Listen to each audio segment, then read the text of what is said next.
सागर उचितरं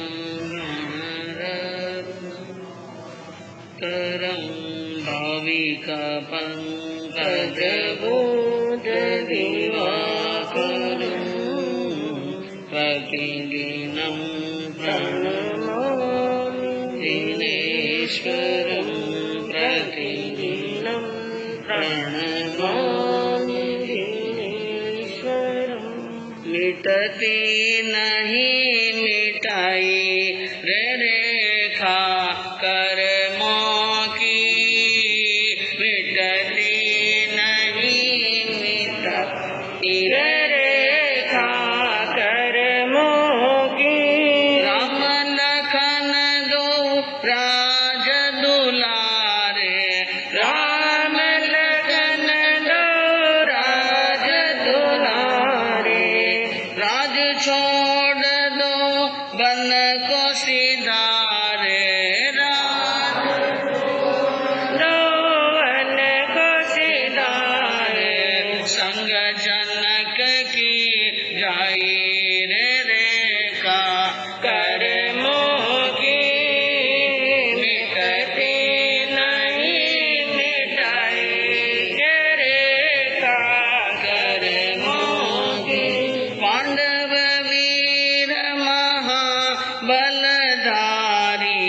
पांडव वीर महाबलधारी, सात द्रौपदी राज दुलारी, सात द्रौपदी राज दुलारी। विपदा वन में पाई रे रेखा कर्मों की, मिटती वन में पाई रे रेखा कर्मों की, मिटती नहीं मिटाई रे रेखा कर्मों की। सर्वज्ञ सर्वदर्शी चरम तीर्थंकर अहिंसा के अवतार विश्व वंदनीय शासनपति श्रमण भगवान वर्धमान महावीर के पावन चरणों में कोटि कोटि वंदन। हृदय की अनंत अनंत आस्था के केंद्र, संयम धन के दाता, संसार सागर से पार लगाने वाले पूज्य गुरु भगवान श्रमण सूर्य दिव्य विभूति 1008 श्री मुरदर केसरी मिश्रीमल जी महाराज साहब के पावन चरणों में कोटि कोटि वंदन। अहिंसा दिवाकर लोकमान्य संत शेरे राजस्थान वरिष्ठ प्रवर्तक पूज्य गुरुदेव श्री रूपचंद जी महाराज साहब के पावन चरणों में कोटि कोटि वंदन। मरुद्रा भूषण संत शिरोमणि पूज्य प्रवर्तक गुरुदेव श्री सुकन मुनि जी महाराज साहब के पावन चरणों में कोटि कोटि वंदन। साधना की प्रतिमूर्ति, सद्गुणों की उपासिका, सरल मना, शांत दांत गंभीरा गुरुवरिया माँ सती श्री सज्जन कंवर जी महाराज साहब के पावन चरणों में कोटि कोटि वंदन। धर्म प्रेमी बंधुओं, शीलवती माताएं बहन, आपके सामने अंजना सती के जीवन चरित्र का वर्णन चल रहा है और जिसके अंदर आपने सुना कि सती बसंतमाला और सती अंजना दोनों ही वन में पहुंच गई और वन के अंदर जाती हुई बातें करती हुई, यानी जैसे ही सखी ने उनके माता पिता को दोष दिया और अंजना ने कहा नहीं, दोष इनका नहीं है, न सास ससुर का है, न माता पिता का है, न भाई का है, वे अपना धर्म बराबर निभा रहे हैं, दोष तो सब कर्मों के हैं। इन कर्मों के दोष के कारण यानी मैं सब कुछ भुगत रही हूँ। बातें करती करती चल रही थी और बीच में पाँव में क्या बग गया, हाँ, कांटो लागो सहेली मासो पैर भरियो नहीं जाय, कांटो लागो सहेली मासो पैर भरियो नहीं जाय, पैर भरियो नहीं जाय, मासो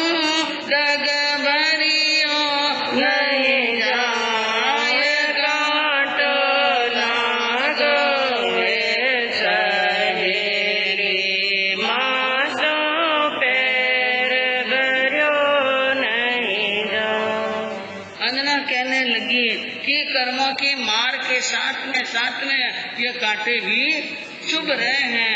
यानी कहने का मतलब कि जब आपत्ति विपत्ति और दारुण घोर वेदना का उदय हो, हर स्थान दुखदायी बन जाता है। हर तरफ से क्या मिलता है? दुख। चल रही है तो पाँव में कांटा बग जाता है, पेट में भूख लगी है, प्यास लगी हुई है, गर्भवती है, चलने के श्रम से दुखी है, अपमान और पीड़ा को झेल कर दुखी है, और वो कर्मों को याद कर रही है, क्योंकि कर्मों ने महावीर को नहीं छोड़ा, श्री कृष्ण और बलदेव को नहीं छोड़ा, और पांडवों को और राम को भी नहीं छोड़ा, तीर्थंकरों को नहीं छोड़ा, किसी को नहीं छोड़ा। ये सबके साथ में लगे हुए हैं और सबको इनका भुगतान करना पड़ता है। उसके अंदर यानी उन अंजना के कांटा लगा, किन विद चालू बाई, चलता चलता मैं घबराई। कैसे चलूं? चलते चलते मैं तो घबरा गई हूँ और मेरा जीव यानी मन बहुत दुखी हो रहा है। और फिर उसके अंदर भी बीच में कांटा, हाँ, जिनमें कांटो आटो कांडे, देखो था न कोई यहाँ ठाडे, अरे जो वो उत जाय सहेली मारी, पैर भरियो नहीं जाए, कांटो लागो रे सहेली मासू, पैर भरियो नहीं जाए। अंजना ने कहा कि कर्म के कांटे के साथ में इन कांटे ने भी आटा निकाल दिया, अब नहीं चल सकते हो। पहले तो थकी हुई थी, जिस कारण से बड़ी मुश्किल से चल रही थी, और अब ये कांटा इतना जोरदार लगा है, एक कदम भी नहीं। इसलिए रात यहीं रुकना पड़ेगा, नहीं रुक सकते हैं, कहीं नहीं जा सकते हैं। इसलिए तो स्थान देख, क्या देख, हाँ, रात पड़ने का समय आने वाला है, घड़ी 1.5 घड़ी दिन बचा है, तू जल्दी से कोई स्थान देख ले और हम उस स्थान पर रात विश्राम करते। नजदीकी देखना, ज्यादा दूर नहीं, क्योंकि पैरों से चला नहीं जाता है। तो ऐसा सुनकर बसंत माला शिखर पर चढ़ी, शिखर यानी ऊंचे स्थान पर चढ़ी, और चढ़कर के चारों तरफ दृष्टि डाली कि कोई स्थान मिल जाए तो हम रात विश्राम कर ले।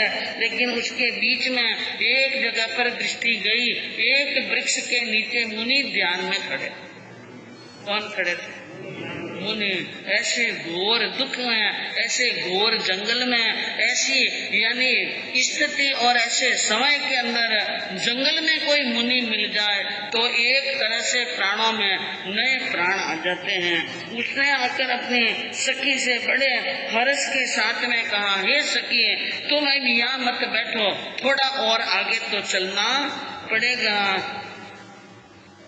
जल्दी चालिए जी बाई, देखो नी बन माही, जल्दी चालिए जी बाई, देखो नी बन माही, अरे देखो नी बन माही, गुरुवर उमा ध्यान के माही, जल्दी चालिए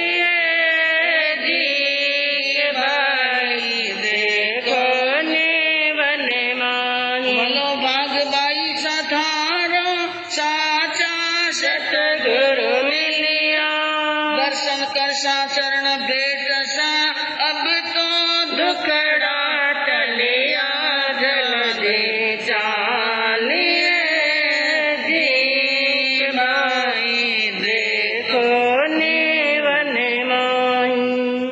अंजना को कहा बसंत माला ने, अब थोड़ा थोड़ा हिम्मत करो, मैं तुम्हें सहारा देती हूँ, धीरे धीरे ही सही, लेकिन हम समय तक वहाँ पहुँच जाए जहाँ मुनि ध्यान के अंदर खड़े हैं। हमें आज उन मुनि के दर्शन होंगे, और आज मुनि के दर्शन हुए हैं तो इसका मतलब अब दुख जाने वाला है, दुख के जाने के दिन आ गए, इसलिए चलना है। संयम रागी तृष्णा त्यागी, जो संयम के रागी हैं, जिन्होंने तृष्णा को छोड़ दिया है, पूरा वैराग ले लिया है, ज्ञान और ध्यान में आत्मा को लीन कर लिया और लिव शिवपुर सो लागी, जिनकी भावना शिवपुर के अंदर जाने की है, ऐसे मुनि के तो क्या करने चाहिए? दर्शन, और दर्शना नाम पुण्यम, मुनि के तो दर्शन करने से पुण्य के क्या होते हैं? बंद सती अंजना यह सुना, बड़ी सुख पाई, थोड़ी हिम्मत आ गई। उसने कहा चलो जल्दी चलो और जितना हो सके शीघ्र ही वहाँ पर पहुँच जाए, क्योंकि सूर्य अस्त का समय हो गया, होने वाला है और उनके पहले मुनि चले गए, तो इसलिए चलो अब वहाँ पर पहुँच गई और मुनि के पास में नजदीक गई। धीरे धीरे सही पास में जाकर नीचे झुककर शीश झुकाकर वंदन किया और अपना अहोभाग्य माना कि मेरी कितनी बड़ी पुण्यवानी है कि आज इस घोर जंगल में मुनि के दर्शन हो गए और मुनि के दीदार हो गए, मानो मन की कली खिल गई। और उसी वक्त यानी मुनि ने ध्यान पूरा किया।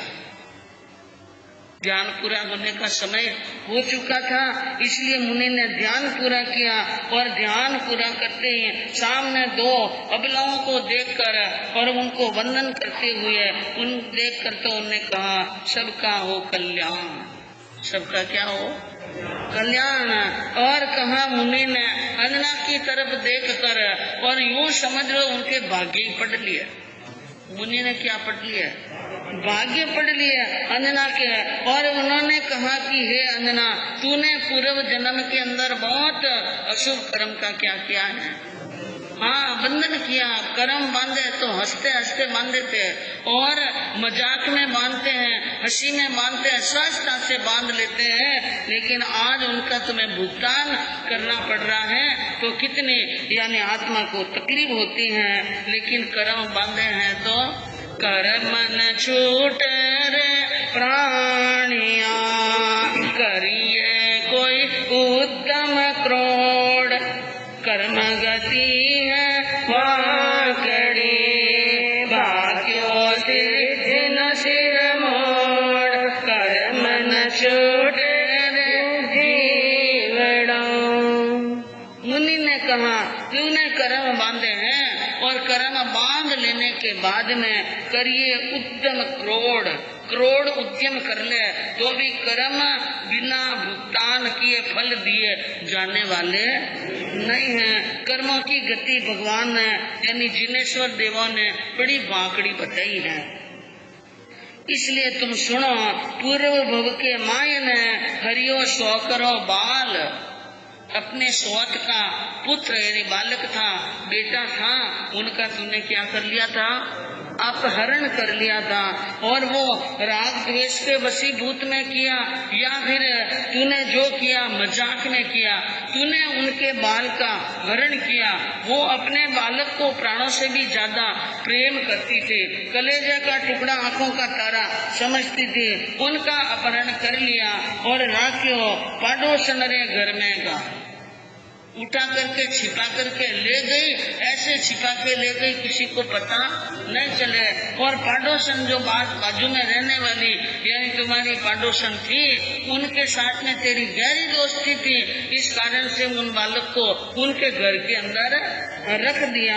और इधर बालक के बिना माता रो रही है और बालक के बिना यानी वो चारों तरफ इधर उधर दौड़ती फिरती देख रही है, घर घर और मोहल्ले मोहल्ले में जाकर के पूछ रही है मेरे बच्चे को देखा क्या? और उनका बच्चा अभी तक घुटने के बल से चलने लायक नहीं हुआ, तो अपहरण करके ले गया।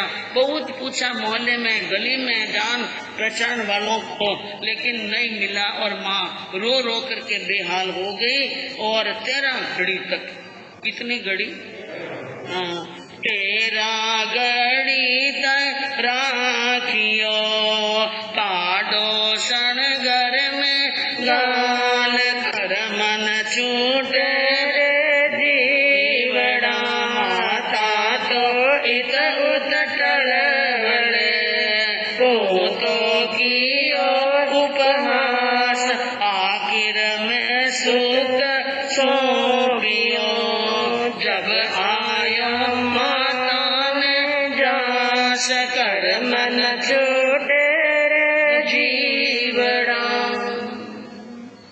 माता 13 घड़ी तक छुपा कर रखा और पाडोसन के घर पर जाकर भी माँ ने पूछा, लेकिन उसने भी मना कर दिया। 13 घड़ी तक वो माँ रोती रही। उसके बाद में तूने उपहास किया, मजाक किया। क्या किया? हाँ, कभी कभी ये मजाकें क्या पड़ जाती हैं, इतनी महंगी की एक नहीं कई भवों में रुला देती हैं। तो फिर 13 घड़ी तक विला पाठ करने के बाद में पुत्र को सौंपा और माँ को धीरज आया। और तू रही घर में बांधड़ी, तू बांझ थी, तेरे संतान नहीं थे, इसलिए। और फिर आखिर वो महास उपवास करके कर्म तो बांध लिए, पर फिर तूने अंतिम समय में दीक्षा अंगीकार भी की, संयम तो लिया, लेकिन जो पाप सोच के साथ में हुआ उनकी आलोचना नहीं किए।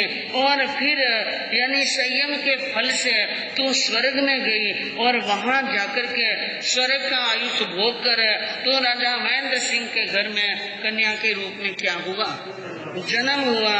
वो कर्म तणों प्रताप, ये कर्म का प्रताप है कि पीछे शुभ कर्म बंद है, इसलिए राजघराने में जन्म हुआ। पहले अशुभ कर्म बंद है, इसके कारण से तेरे को बार अपार दुख की प्राप्ति हुई। 13 वर्ष की 13 घड़ियां, यानी 13 घड़ी की 13 क्या हो गए? वर्ष। बढ़ गयो पूरो व्याज। ये क्या बढ़ गया? हाँ, घड़ी के वर्ष हो गए। घड़ी में तो समय लगता है 24 मिनट, कितना, और वर्ष लग गए। और सासू बिगाड़ी लाज, और सासू ने तुम्हारी लाज बिगाड़ी। और पाडोसन जिसने साथ दिया वो तेरी सखी है बसंत माला, इसलिए कर्म क्या भोग रही है? हाँ, साथ में भोग रही है। बसंत माला को भी कर्मों का वही भुगतान करना पड़ रहा है, भूख प्यास अपमान सब कुछ की जैसा अंजना भोग रही है। इसलिए मुनि ने कहा कि तुम जा, इन पाडोसन के साथ में कर्म बांधे हैं, दुख पावे वो भी तुम साथ, तुम्हारे साथ वो भी दुख पा रही हैं। अब तो सदा सुख पावसो और हुओ दुख रो अंत। मुनि ने लास्ट में एक बात कही, अब तो तुम्हें सुख की प्राप्ति होने वाली है, दुख का अंत होने वाला है। और तुम्हारे गर्भ में एक शूरवीर यशस्वी पुत्र का यानी पालन हो रहा है। वो सूरों का सुल्तान और वीर होगा, जिनका दुनिया में बहुत बड़ा नाम होने वाला है। मुनि के ऐसे वचन सुना, अंजना मन के अंदर बहुत खुश हुई। दुख के जाने के क्या आ गए हैं, दिन रोम रोम हर्षित हुआ, उनका रोम रोम हर्षित होता है। और वो बोली, हाथ जोड़कर प्रणाम करती हुई मुनि के गुणगान और स्तुति करने लगी। मुनि मन मोहन सोहन सूरत प्यारी, सुखकारी मुनि राज, उपकारी मुनि राज, गण गाऊं जस जाऊं मैं बलिहारी मोनि। जनमन रंजन मंजन भव भय हारी, सुखकारी मुनि राज, उपकारी मुनि राज, मुनि मन मंजन फल दल गंजन कारी ओ मुनि।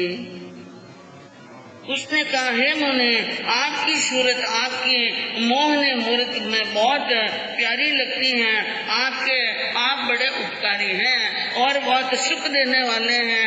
आपके गुणों का क्या वर्णन करो। जाऊं बलिहारी जनमन रंजन, लोगों के मन को यानी रंजन करने वाले, मन को शांत करने वाले, भय को हरने वाले और मन के अंदर मंजने वाले, मन की शुद्धता करने वाले और आदि सारे गुण किए। सुरपति नरपति राजे महाराजा और देवता भी आपके चरणों में क्या करते हैं? नमस्कार करते हैं। इस प्रकार गुणगान कीर्ति की और मुनि के पावन चरणों में यानी फिर नतमस्तक हुई और मुनि ने कहा धर्म ध्यान करते रहो। क्या करो? हाँ, मुनि के पास में यही आशीर्वाद है कि क्या करो? धर्म ध्यान करते रहो। ऐसा कह करके मुनि सूर्यास्त का समय देखा कि अब सूर्यास्त होने का क्या हो गया, समय हो गया है। तो यूं कहकर मुनिराज विद्याचरण योग से उड़े गगन गति जा। विद्याचरण मुनि थे, विद्याओं के बल से लब्धि धारक मुनि थे, इसलिए जंगा पर हाथ रखा और लब्धि को याद करते ही मुनि तो आकाश मार्ग से उड़ गए और सतिया वहां पर क्या रह गई? अकेली रह गई। मुनि तो उपदेश देकर के चले गए, धर्म ध्यान करने का कह गए और अब वे वहां पर बैठी विचार कर रही हैं कि मुनि तो चले गए और हमें रात क्या रुकना है। रात भी न दिन भी, सब तक जब तक दुख का अंत नहीं हो तब तक कहाँ रहना पड़ेगा। गगन में गमन कियो मुनिराज, गगन में गमन कियो मुनिराज, सतगुरु धर्म की जाज, गगन में गमन कियो मुनिराज। बैठी सतिया ध्यान मेरे, सूर्य हुआ तब अस्त, वनचर घूमे विपिन मेरे, तिमिर भयो है समस्त मस्त, एक आयो है मृगराज मस्त, एक आयो है मृगराज, गगन में गमन कियो मुनिराज। मुनि ने गमन में यानी गगन में गमन कर लिया और वो तो तारण तिरण की जाग है। आज यहाँ उपदेश देते हैं, कल वहाँ देते हैं और परसों वहाँ देते हैं। सतिया वहाँ पर बैठ गई। सूर्य अस्त का समय है, ध्यान में बैठी हैं और मन में सोच रही हैं मुनि के बारे में। और सूर्य अस्त हुआ और तिमिर, तिमिर यानी अंधकार, वन में क्या होने लगा?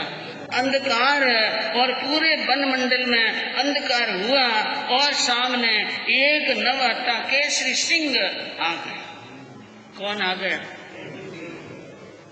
केसरी सिंह सामने आया और जोरदार दहाड़ भरी तो आकुल व्याकुल हुई सतिया, दोनों आकुल व्याकुल हो गई क्योंकि सामने क्या आ गया?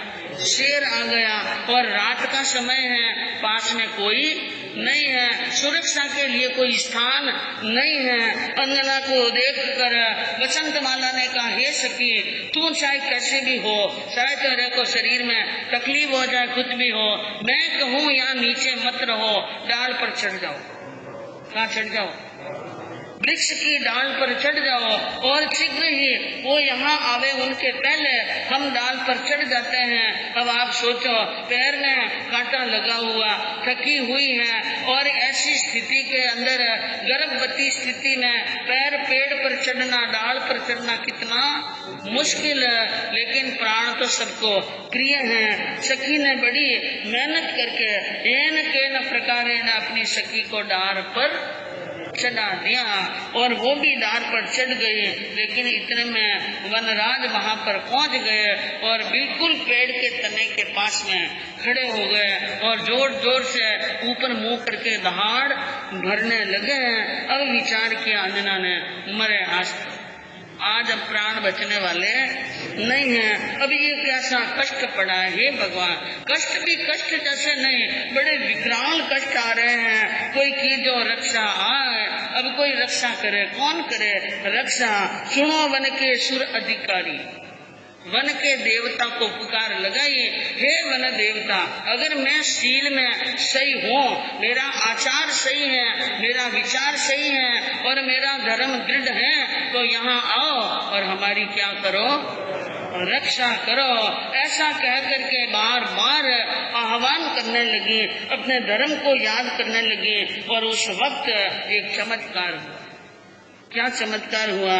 करुणा कंदन सोनी तत्क्षण वन रक्ष सुर तरतार, अवधि ज्ञान लगा के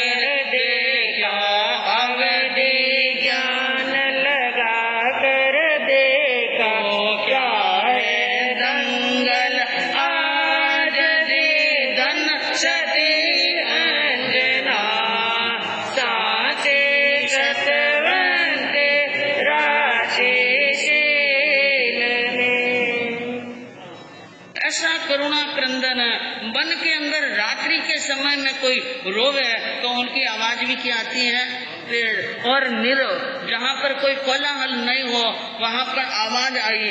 और इधर वन रक्षक देव का यानी मन उच्चाट होने लगा। कोई देवता का मन अपने आप उद्विग्न हो तो देव अवधि ज्ञान लगाता। ऐसा क्या कारण है कि मेरे मन में बेचैनी हो रही है? और कई बार आपने अनुभव किया होगा, राजी खुशी आराम से बैठे हैं, कोई बात नहीं, कोई अशुभ समाचार नहीं, कुछ भी नहीं, लेकिन एकदम मन बेचैन हो। मन बेचैन होता है तो कहते हैं वो भ्रम के वे, मान लो भ्रम के वे, कहीं के वे, हाँ कोई चिंता होने वाली है, कहीं होने वाली है, चिंता आने वाली है।